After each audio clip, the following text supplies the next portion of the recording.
Hello everyone and welcome to Good Morning Trading. Today is Friday, June 26th in the year of our Lord 2026. A trader speaking to traders, and I'm especially happy to see you again. There was incredible movement on Wall Street yesterday, and Wall Street ended up splitting in two. The Dow Jones pushed to the max, setting a new session record. Of all time, I'll give you the details on that. And at the same time, the Nasdaq dropped for the fourth time in a row. That's not a very good sign. The tech giants are tumbling, especially Apple. We'll go over all of that in detail, so don't forget to stick around until the end of the day. It's nicer, more polite. I've got a little anecdote for you. I'm going to talk to you again about a tech giant in memory. That was our week, but for me, there are three main issues that will set the pace for our session. The bill for artificial intelligence is coming due at Apple. We'll take a closer look at that. U.S. inflation has remained high at 4.1%. It's not Qatar, but if it could be below 4%, that would be better, so the Fed doesn't raise rates. 4.1, let's hope it doesn't go up to 4.5. At 4.5, the Fed pulls the trigger and raises rates to slow down growth, ultimately to keep prices from spiraling out of control. So be careful. Yes, U.S. inflation is strong, but right now, oil prices are collapsing. They've totally crashed. So maybe in the coming months, we could drop back below 4%. That should be good. Fingers crossed, it should be good. And then let's ask ourselves a question. Is the market really going up everywhere? And why is the Dow Jones hitting an all-time record high? And the tech giants are starting to take a beating. Hit after hit. They try to bounce back and they get hit again. They try to bounce back and they get hit again. They try to bounce back and they get hit again. There you go. That's my summary of the week. I'll stop now. Repeating the same joke over and over can get a bit tiring. I mean, I could do it 50 times in a row, but after 3 times, I think you get the point. All right, let's get back to Wall Street. So yesterday, the Dow Jones was up 0.14%. It ended up down, but above all, it beat its all-time historical record, and that's also true for the S&P 500. Slight drop for the Nasdaq and the European indices. They all finished up about 0.50%, the CAC, the DAX, and the Eurostoxx 50. That's not so bad. They're being cautious, wondering what to do, and we're all asking ourselves the same question. And this morning, the futures are still mostly trending in the red as the Asian markets open. At 2 a.m. I checked. That's exactly what happened. At 2 a.m., they took a huge hit, especially the futures. So my barometer for the day is going to be market breadth. In English, it's called the breadth. I'm not at all sure about the pronunciation, but I know how to spell it, and that's already something. It's B-R-E-A-D-T-H, so we'll just call it breadth. All right, so what is it? Breadth is extremely simple. It's how many stocks are actually going up. You don't want a situation where one big stock is rising and it's hiding the fact that 30 others are falling. But if you look at the index keeps going up because of the strength of the main index. So yesterday, the Dow Jones hit a record high. They all went up. Actually, almost everything went up, which is a really good sign. And the tech people took a big hit, so I took the intermediate index, the S&P 500. Why? Because it's the broadest one. The Dow Jones, 30 stocks. The Nasdaq 100, 100 stocks. The S&P 500, 500 stocks. Careful, there's a catch. The Russell 2000. It was created in 2000.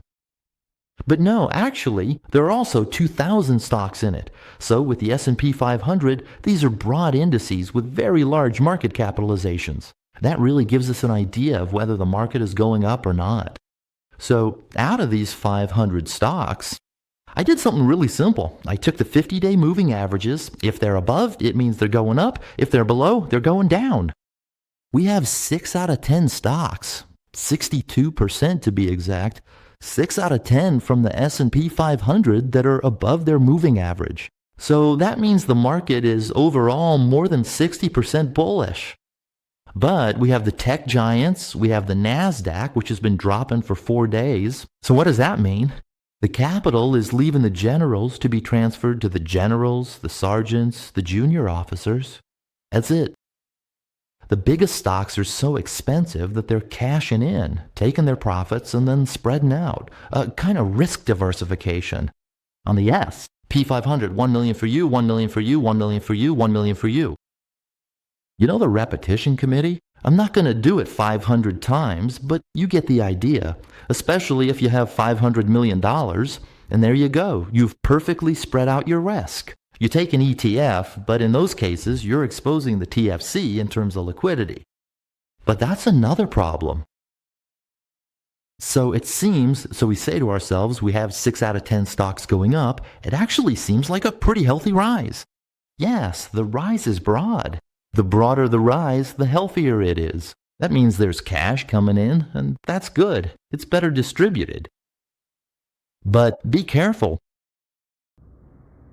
It's the tech giants that are taking off. Their buzz, which through the desire and fantasies they generate, also brings liquidity to the markets. And when that excites you, if you have $3 million, you're going to put $2 million, $2.5 million into Apple, into upcoming IPOs of artificial intelligence companies, into Tesla, and so on. And then, well, with the remaining 500,000, you'll spread it around a little elsewhere. So if the tech giants, the thirst, the whole market can be impacted, and everything can lose steam. So be careful, be careful, be careful. This is the effect of these halo effects. It's a bias, really. By the way, next week on the Psychology channel, you'll see what halo effects are. You're going to see. Today's topic is fascinating. All right, so what is it? Yesterday, Apple shook up the markets. The brand raised its prices, damn it. They're raising their prices. Well, yeah, memory sticks cost a fortune, and there's memory in phones, so they've also tried to slow down their price increases as much as possible. Prices. But this time, they didn't have a choice. Artificial intelligence is eating up all the stock in crazy amounts. And Apple, well, there you go, a chip, they sell first to Anthropic. And then if there's a bit of memory left, they'll sell it to Apple. And if they want the memory, well, yeah, it costs twice as much. If you don't want it, too bad, you won't have a phone anymore. The balance of power is no longer on Apple's side when it comes to negotiating memory prices, at least for now. So we're the ones footing the bill. So the entry-level MacBook went up by $100. You might say, $100, $100. Well, yeah, it's a psychological milestone. So there's one thing. What do the analysts think? Well, as usual, the analysts. There's yes and there's no, so basically it's a mixed bag. 3 analysts said Wetbrush. They're the super optimistic ones. He's sticking to his target, which is very high for Apple. For him, there's no problem at all. Premium customers will absorb the price increase. So what exactly is a premium customer? Basically, it's a sucker, but calling them premium sounds better than calling them a sucker. We see VIPs, that's premium, but really it's just a sucker. It's the kind of guy who, for example, buys the latest phone. This one, the 17 Pro Max. Why do I get the Max version? Because I'm alive and the screen has to keep getting bigger. You'll understand this once you hit 50. That's what we call the cataract effect, which isn't a bias. Unfortunately, it's real. Biases you can still deal with, but cataracts, no. So yeah, this is the guy who blows a month's middle-class salary just to get his phone. And it's not just a phone, it's my little job. I love it, it's fantastic. My productivity is off the charts. When I go to the bathroom, I have time to answer 4 emails. It's incredible, just incredible. I don't go to the bathroom much, just 3 times a week, but I've answered 12 emails. So nonstop, I'm working, I get notifications and everything. It's become essential. But the premium, the real idiot, is the one who buys a second one, which is completely useless to him. But hey, did you see? I love the orange color. It's awesome. A gorgeous mini. It's a beautiful orange. That's what makes you a real idiot, and I am one. So yeah, even if it costs $100, I'll keep buying because I'm addicted to Apple. I'm a geek. But honestly, this is one of the most beautiful colors they've ever made. This orange, well, obviously I love orange. If I didn't love orange, I wouldn't have two. So just to be clear, it's not because I'm a drug dealer. No, it's just because I'm an idiot. I'm sure you already knew that, but at least now it's confirmed. And what's really important is that I admit it. All right, let's move on to the technical analysis. And here, wow. I'll say it right away. It's an extremely dangerous day. So Friday, things are going all over the place. They don't know whether to go up or down. There's more of a bearish bias. Be extremely careful in the last hour. Anything and everything can happen. Honestly, I've marked this as a red zone, which means at 7 p.m., I'm shutting down my computer. I don't even want to see what's happening. I'll check on Saturday, but honestly, I just don't want to. Seeing what's going on, I might be tempted, because I know it can be super volatile. It can get really volatile and risky. So, yeah, be extra careful. Like I always tell my students, from Monday to Thursday, you've traded well, you've hit your targets. Don't hang around on Fridays.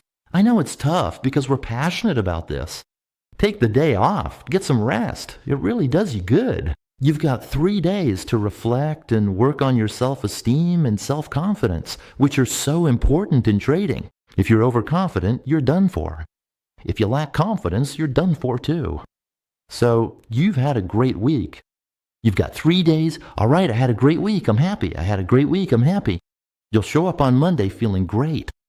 But if you mess up your week on Friday, you'll be unbearable all weekend. You'll keep dwelling on it, and when Monday comes, you'll have to pick yourself back up. All right? So keep that in mind. It's not just about making money, it's also a marathon, and you need to have energy all day long. All day, all week, all month, all quarter, all year, the whole decade, and even longer, of course. All right, now let's get back to the technical side, on handling everything live, sound, all the stuff. Boom! Okay, so the NASDAQ, just look at it. It was incredible. So I had a good day on the NASDAQ, considering its potential. It wasn't amazing, but compared to my goals, it was twice what I aimed for. Daily goals, so that's pretty good. So, starting from 4 p.m. So I caught the rebound it had. Okay, great. Honestly, I'd say, in quotes, it was almost easy. And then I saw that this last move on the monthly pivot, I said, okay, that's it. I'm done. I really don't like that at all. When it starts to stagnate, it means there's going to be a move in one direction or the other. Well, you can see the breakout with acceleration during the night. What's interesting is that it bounces off the middle and its monthly level. So I'll be honest with you, thank goodness it was there. That's 3 times now. We've been bouncing off it for over 6 hours. Touch, bounce, touch, bounce. Did you see the shape of the time frames? What's up with them? Yeah, it's bouncing, but the bounces are getting weaker and weaker, so it could break. It could break, and if it does, it could get really ugly. And that's kind of the risk I see for the end of the session. Who knows, maybe we'll just shoot up like crazy. But I don't think we're going to have a session where nothing happens in the last 2 hours. And we'll just be stuck in a G3 range, bored out of our minds, falling asleep. It could go all over the place. After that, it could shoot up a lot or drop a lot. I leave that to the casino players, to the fortune tellers working 10-hour shifts. But a trader, they don't know. They have the integrity to say, I don't predict the future. On the other hand, I do know there's a potential danger at this level, and that's important. Anyone who tells you where the CAC 40 will be in a week, a month, or 2 months, that's not a trader, that's an analyst. That's a guy who wanted to be a trader but couldn't make it, so now he does analysis. That's why I never tell you the CAC 40 will be at such and such a level. I have no idea, I really don't know. We're here to live in the moment, the present. Isn't that great? We're here to react to the present, not to make pie-in-the-sky plans. Bitcoin at $1 million. Where are the guys who said that? Well, they're still around, still saying it, and they still have 10 times more audience than I do. Well, what do you want? I know that to get more views might have to say nonsense or dress up as a big yellow duck and block traffic in Andorra. There you go, that would go viral. But here, this is a channel that respects you. Sure, we'd like to have a bit more of an audience, but I'm not going to sell out for that. So, the NASDAQ. Personally, I wouldn't put too much money on the NASDAQ right now. I'd let Friday pass. If it crashes, all the better, because it might be easier next week.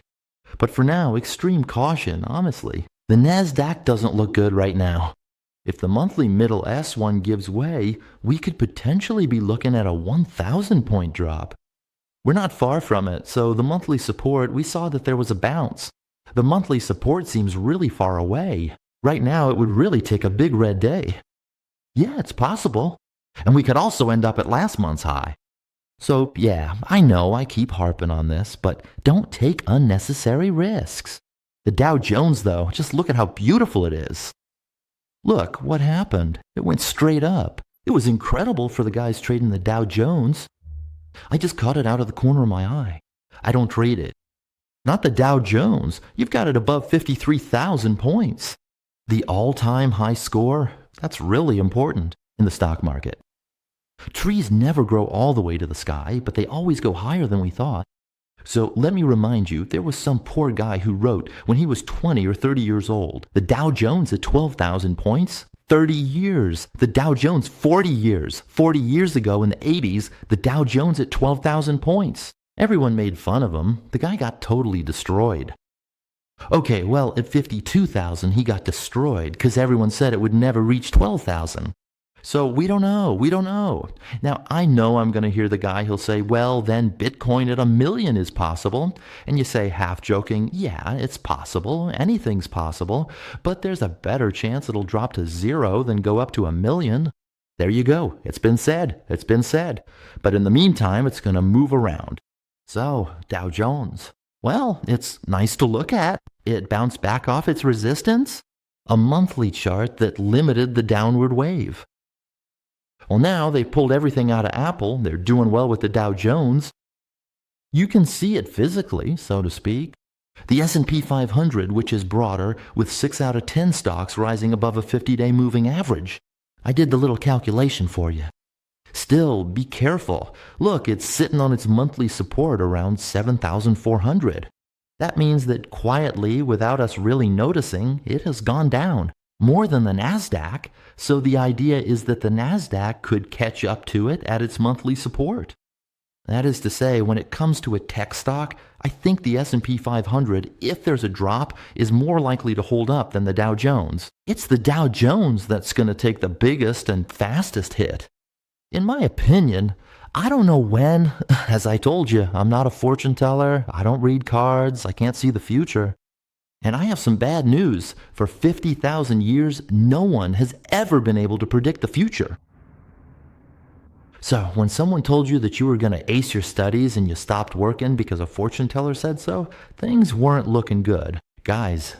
And when they also told you that you were going to meet a supermodel or whatever,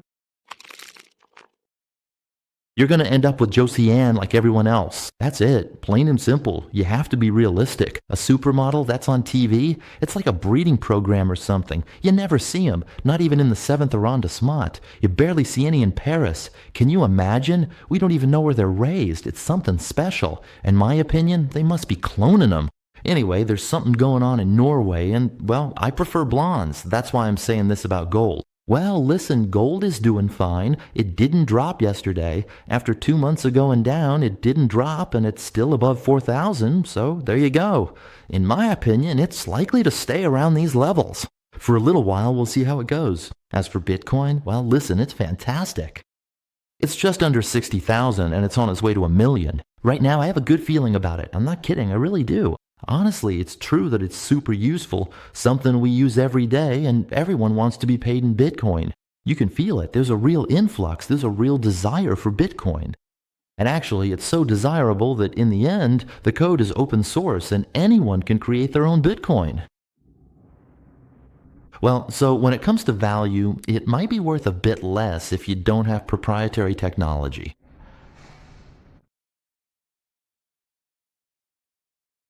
Our cheap barrel of oil, cheap at $70, well, you'll see in a few months. A few weeks if we're being nice, when you go to fill up your gas tank, but actually you don't even get gas because you have an electric car. So the question doesn't even come up anymore. That's it. I'm tired. It's Friday. All right, I'm done saying nonsense, but before I go, I still have to give you the agenda. Otherwise, I wouldn't be professional. Today at 4 p.m. And right after that, the American Consumer Confidence Index. That's our famous Michigan index. Man, I'm old. 20 years ago, it was the most important index out there. Then after that, it was worth nothing at all. Absolutely nothing. Didn't move anymore. But be careful, for the past 3 months, it started moving again on Fridays, depending on the American Consumer Confidence Index or the Michigan Index, because it's the University of Michigan that publishes this index. So yeah, it's the University of Michigan. Well, there you go. It could have been the University of Orleans, and we would have talked about it. But in Orleans, they put well, actually, nothing. They've never put out anything. I don't like the University of Orleans. That's why, When you see the history professors? No, I'm not saying anything. Sorry, excuse me. Whoa, everything's fine. A great university. If your kids go to the University of Orleans, middle school teachers, guaranteed. It's great being a middle school teacher. I walked out in the middle of class. Well, I resigned, but it was an experience. No, I loved it. I really did. But in life, I'm someone who likes to have several lives in one. I was a corporate historian for a big group. I trained CEOs from the CAC 40. I was an IT specialist, a business owner, and I've had an SEO company for over 20 years. I need things to keep moving. That's why I launch new YouTube channels, because otherwise I get bored. You always have to move forward, always keep going. The day you stop, you're dead. That's it. The day I stop, I'll be dead. That's why no retirement, nothing. We keep going. You know that retiring early actually reduces your life expectancy? It's been proven. It's statistical. I'll make a video about it. If you want, I'll get slammed by the CGT, but the earlier you retire, the more statistically likely you are to die. Why lose your social connections? Less energy and so on. You gain weight. Look at me. I've been retired since I was 35, and it didn't last long, and I gained 20 kilos. It's just an example. All right, we'll see. We'll look at it in detail. For next week, some big events. We've got one. The Fab is actually going to join the Dow Jones. They're kicking Verizon out, giving him the boot. You're useless. We're in now. Alphabet and the Dow Jones and the Dow Jones itself. Well, it's going to become an increasingly tech-heavy index. You get the same thing with me. Apple sent it out, which also explains why, unfortunately, what's interesting is in the Dow Jones 30, whether it's Apple, Alphabet, or an American bank, they all have the same weight. It's not tied to capital. It's not tied to market capitalization. They're all at 3.30, 3.33%, 3.35, 3.36. There are some minor historical fluctuations. But there isn't a leader. Now, if tomorrow we have Nvidia crashing, I can assure you things will go badly on the NASDAQ. On the other hand, you have Apple crashing like it did yesterday. They fell 6%. Apple even. The Dow rose, hitting a record high. You see, it's the weighting where they're all equal. The Dow Jones is a communist index. You put in a stock and they all count the same. I hadn't thought of it as a communist index. That's why I don't trade at the Dow Jones. Now I get why. There was something that... And don't forget that Wall Street will be closed on Friday, July 3rd. Why? Because it's the American national holiday. The 4th of July. I don't get why it's on Friday. We're going to be bored. Just a little anecdote before I finish. So, yesterday you talked about Micron. Back in the 80s in Silicon Valley, the Japanese were crushing all the prices in the market. And Micron said, well, we're going to keep going. We're going to keep going. And that led to my huge success. And then you have the CEO of Apple. At that time, Andy Grove, his boss, said, RAM is done for. We're going to focus on one thing, the microprocessor. And it's that bet that ultimately built the Intel we know today, which has dominated the microprocessor market for the last 20 years. Even though, be careful, I think they're done for. If there's one stock, and I love Intel, I only use Intel microprocessors, but if there's one stock that in my opinion is in trouble over the next 20 years, a giant that could almost disappear, I think it's them, because the day, and it's already starting a little, the day NVIDIA decides to release its own microprocessor with an integrated graphics card, that's when there will be some serious competition, really huge competition, because the Korean company behind it has cash. They have research and development, and they have the best engineers. Well, Intel is also getting shaken up a bit by AMD. And, well, there have been some clashes, too. At one point, I don't know if you ever had any microprocessors. Cyrex, yeah, I had one. It never worked, honestly. After 3, 4, 5 years, it just couldn't do it anymore. It was really cheap back then. Yeah, it didn't work. But at the time, I was a student, and back then, it cost $100, which was huge for me. So Cyrex, that's what comes to mind.